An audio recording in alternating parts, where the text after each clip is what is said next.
عليكم ورحمة الله وبركاته. كسر كان الكافي فورزا ما أنت حرواينا إذا لو ذاك شاك جعل والله جاي أنا بفكر اسمه حوا عفوا شاك جعل ما أنت إذا لو ذاك لكن شاك وحاجرته فرين أي حنبار سنتهي فرين أنا رو إن إذا لو ذاك سأزرت طيان شاك إن لو ذاك شاك أنا وح أي كسب سنتهي كبر لي هذا بلانج مونر وحيد كبر فرنسيس sidoo kale waxay ahayd gabar aad u qurux badan oo ma aragtay qalbi wanaagsan dabeecad wanaagsan rag badan soo jiidata rag badan ay damceen inay xiriir la yeeshaan mase ay guursadaan laakiin sida ragaga qaar nasiib uma yeelan sanadkii 1874 ayay Blanche waxay jeclaatay nin ma aragtay lawyer ah mase ma aragtay qareen ah ayay jeclaatay ninkaas qareenka nin wuxuu ahay faqiir ah mase ka hooseeyo qoyskooda la kabada u taagnaa ka hooseeyo qoyska Blanche wuxuu ahay qoys bourgeoisie ayuu ahay hanti haysta yacni dadka xilligaas joogay oo hantiilayaasha bourgeoisie isku magacaabi jiray marka maadaama ay gabadhaani qoys hanti ka soo jeeda Blanche hooyadeed umaysan ogolaan inay gabadheeda guursato ninkan faqiirka ah shiidka sidaas darteed maamadu waxay ku fikirtay inay taqaan waxa gabadheeda wanaagsan wadada saxda ah mase go'aanka saxda gabadheeda ay qaadan karto inay taqaan ayay maamadu ku fikirtay gabadheeda waxay ku xirtay qol mugdi ah ciriiri ah haddana ma aragtay hawo aysan soo galeen hal daaqad ayuu leeyahay daaqadaasina maba furmi jirin Blanche wax noola ah maysan arki jirin aan ka ahayn yacni cayaan darbida ka soo baxa iyo sidoo kale doolayaal aan ka ahayn Blanche guriga waxay ku jirtay ayadoon wax nadaafada aan haysan sababtoo ay markaa cunto helayso irida looga soo tuuri jiray alaabta ay cuntada ku cunto xitaa mararka qaar lagama qaadan jirin cuntada harta lagama qaadan jirin yacni nadaafad xumo meesha ugu baaneed ayay meeshaas ku haysatay Blanche waxay ay ku xirneed meeshaas 25 sano hooyadu kamaysan soo saareen gabadheeda guriga xitaa markii uu dhintay ninkii ay jacaylka la samaysay Blanche ninkii ay xiriirka la samaysay 1885 ayuu dhintay sidaas darteed maamadu xitaa kuma fikiran gabadha ninkii ay xiriirka la samaysay wuu dhintay gabadhaada banaanka u soo bixi gabadhaada hawaha aragto gabadhaada xorriyad yacni kumaysan fikirin maamadu laakiinse maalinta dambe maamada war sir ayaa ka fakada waxay tir gabadheeda ninay saayid u jeclaatay ayay tiri sidaas darteed qolka ayaan ku celshay ayay tiri maamaduna kaligeed falka ma sameeyeen laakiin waxa falka la sameeyahay wiilkeed yacni Blanche walaalkeed waxa Blanche dhibaatada u wada geystay ayaa waxa ay hooyadeeda iyo walaalkeeda labaduba waxay aaminsanaayeen waxa Blanche u wanaagsan inay yaqaanaan inkastoo Blanche marka ay ninka jeclaanaysay oo qolka lagu xiraayay ahayd qof 25 jir yacni 25 jir qof marka uu yahay qof caqli leh yacni sidoo kale aan caruur aan yaqaan waxa u wanaagsan iyo waxa aan u wanaagsan inta badan yacni dad go'aamadooda yacni ka gaari kara si saxan mase si wanaagsan u gaari kara ayay yihiin dadku markii 25 sano jiraan laakiin Blanche hooyadeed iyo walaalkeedu maysan aaminan inay Blanche isku filan tahay Blanche ay tahay qof go'aan gaari karta ee guri ayay ku xireen maalin maalmaha kamid ah in askari ah oo Faransiis ayaa wuxuu helay waraaqdaas wax soo qoran laba yaqaano laakiin waraaqdaas waxay ku saabsaneen gabar Blanche la yiraahdo inay guri ku xiran tahay sidaas darteed 25 sano kadib Blanche waxay guriga ku xirnayd 25 sano jirtay 25 sano kadib askar ayaa gurigii tagtay askartaasna waxay guriga u tageen waraaqdii ay heleen darteed guriga markay tageen waxay heleen Blanche oo sidaana yacni Blanche markii hore sidaan ay ahayd gabar saan u qurux badan oo u dhalaalaysa u da'yar ay ahayd markaas 25 jir ah laakiin hadda waxa guriga laga soo saaray ayadoo noocan u taasho sidaan noqotay askartu waxay sheegeen Blanche in culayskeedu uu la ekaa cunug 7 jir ah يعني imagine qof 50 sano jir ah oo culayskeedu yahay 7 jir camal uu yahay jirada haysatana ma ahan jiro ku dhacday oo jirkeeda milbishay laakiin waa hawo la'aanta iyo cunto la'aanta iyo cidlada iyo stress iyo dhibaatooyinkaas darteed ayaa Blanche sidan u ekeysiyay hooyadii iyo walaalkii waa la xiray laakiin hooyadii 15 bari kadib wayba dhimatay walaalkiina sidoo kale maxkamadda uu ka soo muuqday laakiin waxa uu u ekaa yacni mise matalayo qof aan maskax ahaan dhamaystirnayn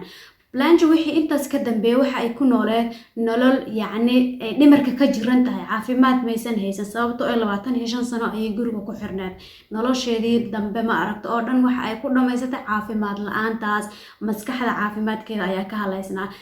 sanadkii markuu ahay 1913 ayay Blanche dhimatay yacni waxay u dhimatay dhibaatadii iyo wixii ay xaraga kala kulantay yacni traumadii ay ka soo qaaday xaraga dhibaatooyinkii markii gurigaas joogtay caafimaad darradii waxyaabihii soo wajahay darteed ayay waxay u dhimatay markii ahayd sanadkii 1913 ugu dambeyn sheekadu intaas ahayd laakiin sheekadan waxa ka fahmaynaa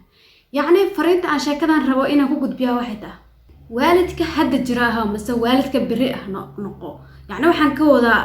dadka biri waalidka noqon doona kamid ah masaba hadaba waalid noqo yani يعني مدى ربط أهاو يعني وحنا ربنا نكون شيء حتى المهاجة هو بالآدم يعني هو النفلي يعني هو وح نولا إلهي أبورتواي يعني حرية أباهين عافماد أباهين حقوق لين يعني والد هداتها مقع والد درتيسا إن هذا المهاجة كنت تغرف الشمان إن المهاجة حرية دقة قادم السنة لش أوجا قادم معهن المهاجة ودوات سيكرتها مرك يرجين tilaabooyin talo waa sii kartaa waa sixi kartaa laakiin marka ay weynaadaan waxa wanaagsan inaad u dayso noloshooda ayagu ay go'aan ka gaaraan qofka ayagu guursanayaan qofka ayagu jeclaanayaan in ayagu go'aan ka gaaraan wanaagsan tala xitaa markaas waa sii kartaa markay wanaagsan laakiin xaquuq uma lihid mana jiro sharci ku banayna ina cunugaaga xorriyada ka qaado ina cunugaaga joogto oo ma aragto waqti intaas la eg aad ma aragto cunugaaga nolosha xorriyadooda mase nolosha dhadhankeeda aad ka suuliso way jiraan maanta waalidiin badan oo ilmahooda dhibaatooyinkaas ku haya ma dhahayo boqolkiiba boqol waalidka jira waa dad wanaagsan ilmahooda jecel ilmaha daryeela ma dhahayo way jiraan waalidiin mararka qaar aan u qalmin inay waalid noqdaan way jiraan ilmahooda dhibaato u geysta ilmahooda nolosha ka qaad ilmahooda ku qasba wax aysan rabin ilmahooda ku qasba mase u sameeyo nolol aysan ku qanacsaneen qofku marka uu weynaado xaaska uu la noolaanayo mase ninka uu la noolaanayo ayaga la noolaanayo qofna uma dhaqayso sidaas la ajligeeda haddaad waalid tahay waa inaadan ku faragashan ilmahaaga qofka ay la noolaanayaan mase qofkay guursanayaan iyo qofkay jeclaanayaan sababtoo ah adigu ma tihid qofka la dhaqaya adigu ma tihid